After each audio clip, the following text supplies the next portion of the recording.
Hello, this is Matt on the Moon Lambo channel, and I've got a few things to cover in this video. What we're going to start with is this article from You Today titled XRP to Benefit from VeChain's Partnership with Bitrue Exchange.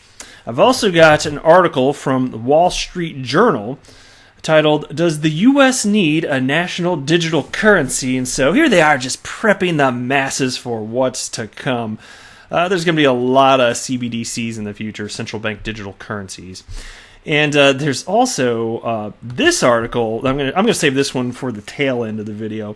But you're going to want to hear this because it's just this is a glimpse into the future. There's going to be so much more of this. Caitlin Long starts the first crypto native bank in the United States. And it's just so fascinating. I'm telling you, like, these are not stupid people, okay? The crypto asset class is here to stay, and I am so firm on the concept. I will be here as long as it takes. As long as people are willing to seek out XRP news and people come to this channel, I'm going to be reporting on this stuff every day.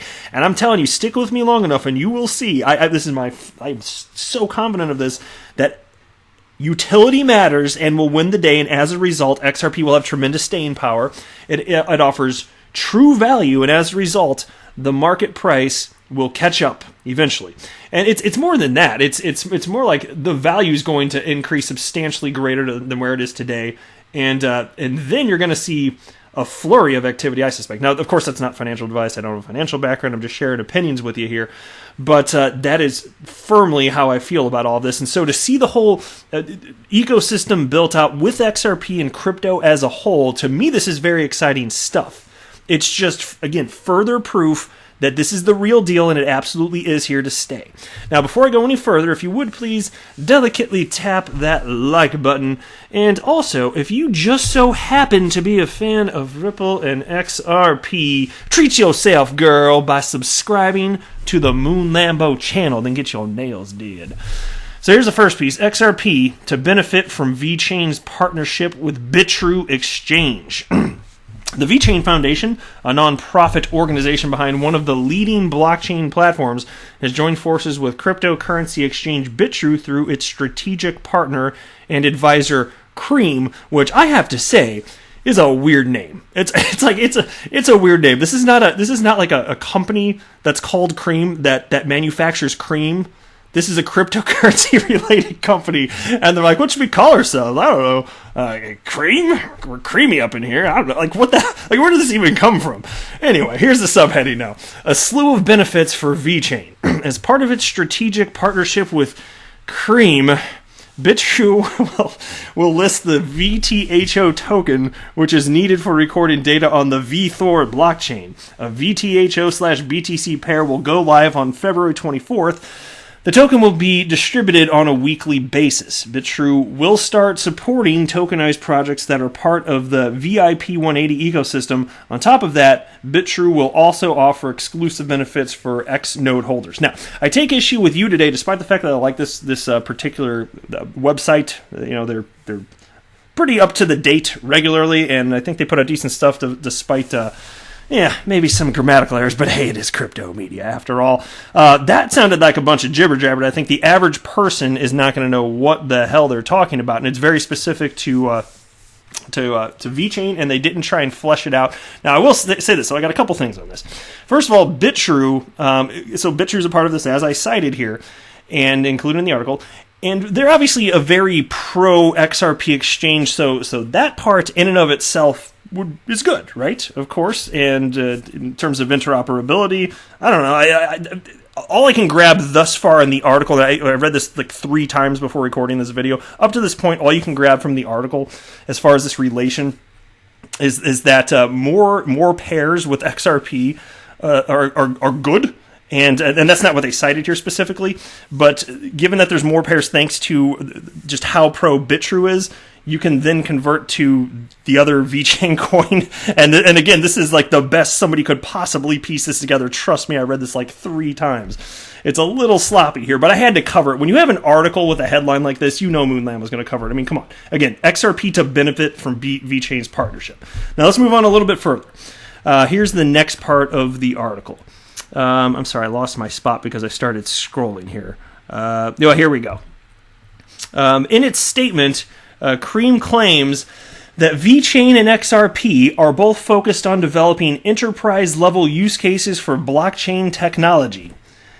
Bitrue was able to spot the overlap, that's a quote, the overlap in these two projects, which prompted it to embrace VeChain in early 2019. So they're talking about real-world utility, essentially, here on an enterprise level, so just think businesses. And that's it. Other than that, with Bitrue, that's the connection here, as best I can tell. And I swear I read this multiple times. You can go through and read it yourself. That is as close as you're going to get to a connection there. But I had to talk about it. Now next, here's the piece from the Wall Street Journal, and just I want to just say damn it. Can I just say damn it? I can. It's my channel. Damn it. Does the U.S. need a national digital currency? And why am I saying damn it? Because the piece, it sounds interesting, right? But here we are hit with the paywall.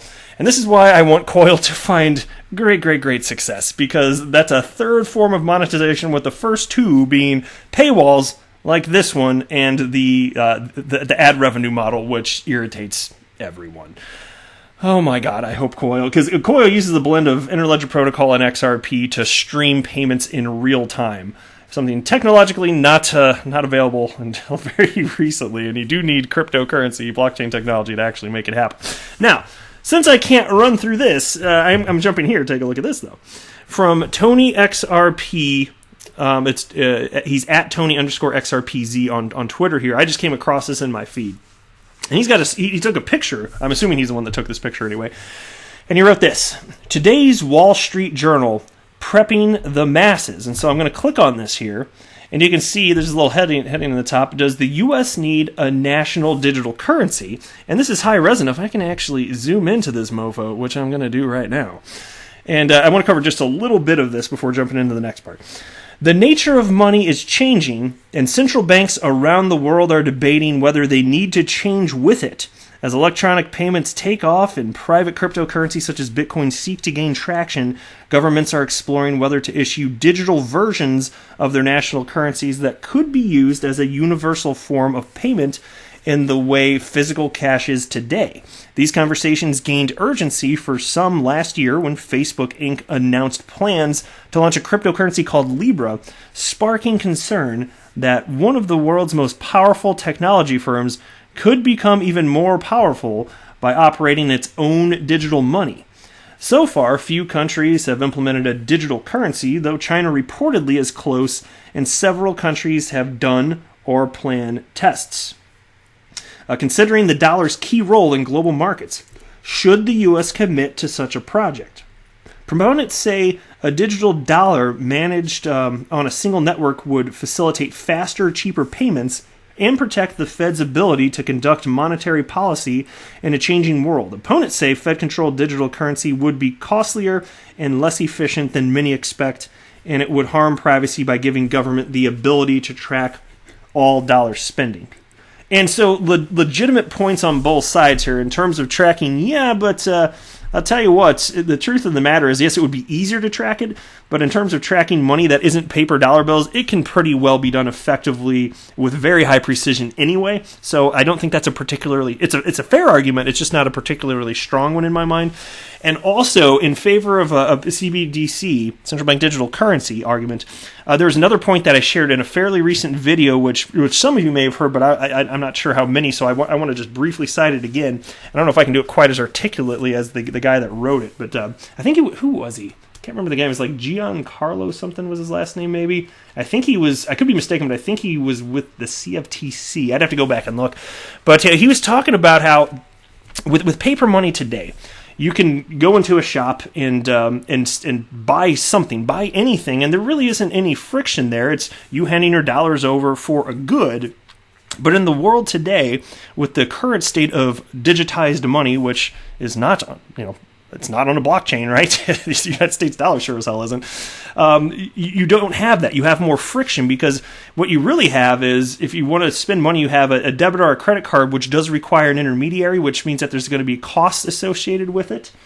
And so, look, it's not the case that having a central bank digital currency, it's not that would make banks and credit cards go away, because people are still going to want credit. So it's not necessarily the case that would be That's what the end result would be. But it is a pretty reasonable argument to state that if you could take out that middleman and have a central bank digital currency, a United States dollar version of this, you can take out that friction, and that's a very reasonable point. And so, to me, I'm still learning all of the points and counterpoints, all that on this topic, going back and forth. And as I continue to learn, I will continue to share it with you. So I don't have a firm opinion necessarily on this, but to me, it seems to make sense. Actually, the more I learn about it, that it may be pretty reasonable to go this route. Now, of course, even so, this is not something that could take the place of a decentralized cryptocurrency for the use case of bridging currencies. So this will not ever be able to do any centralized, central bank digital currency will never be able to do what something like XRP does. And it doesn't have so much to do with the technology underlying it. It has to do with the issue of trust. So yes, the tech has to work, certainly, and it has to scale, but it also has to do with trust. And if something's centralized, nope. The answer is no, absolutely not. It cannot be a global solution for the friction in the world of cross-border payments, period. All right, let's jump into this last piece now. Caitlin Long starts the first crypto-native bank in the United States. Caitlin Long, a former Wall Street executive who has helped Wyoming enact 13 blockchain-enabling laws, is taking advantage of the progressive Wyoming legislature to establish a first crypto-native bank in the United States. The bank's name is Avanti, which means forward in Italian. And by the way, guys, I really do think this is some of the coolest stuff here. I don't know if everybody listening here, many of you do, I think, but I don't know if you fully appreciate the degree to which we are in the nascency of this asset class and the whole world of blockchain. I don't care. You could say, already 10 years in, the best is behind us. I don't think so. I think the best is ahead. And I think most of what's going to develop as a result of cryptocurrency and blockchain doesn't even exist yet. And so to see a development like this, we are in just the baby phases of all of this. Now, Long made this announcement earlier today in a series of 29 tweets. A little tweetaholic. She believes that a critical piece of U.S. market infrastructure is missing. A regulated bank that can act as a bridge to the Federal Reserve for payments and offer custody for big institutional money. Again, custody for big institutional money, and it's a-coming. That's why I'm telling you, even if it's in terms of institutional money, even just whether it's, pick what you're talking about in terms of institutional money. I don't care if you're talking about a commercial bank or a pension, whatever it is, a public pension. Just putting a fraction of a percent into the world of crypto would just, my gosh, what that could do for the price. And just given that the crypto asset class isn't going away, it's not terribly irresponsible to do so. Just properly vet those cryptocurrencies that you're investing in. That's what I have to say anyway. Long thanks Wyoming Governor Mark Gordon for making this possible, as Avanti takes advantage of the Special Purpose Depository Institution Law, which is the optimal regulatory compliant structure in the United States for providing financial services around crypto. So, very cool stuff here. That's, I don't know. I just, sometimes I'm just in a state of bewilderment about all of this, because it's just, I just feel like most people, even if they've heard the word Bitcoin, it's just, you haven't researched it and you have opinions, and it just, I feel like most people are just asleep at the wheel on this stuff here. And if you're listening to this channel, like it's not because it's me, but you're on the cutting edge, not explicitly because you're listening to Moon Channel, although that sure as hell doesn't hurt. But I'm just telling you, most people are blissfully unaware of what is happening here, and there's an opportunity cost to that. There really is. And so I have every intention of taking advantage of what is ahead of us here. But that's it for this video. I am not a financial advisor. Do not buy or sell anything because of anything that I say or write. That would be a very, very, very bad idea. Until next time, to the moon, Lambo!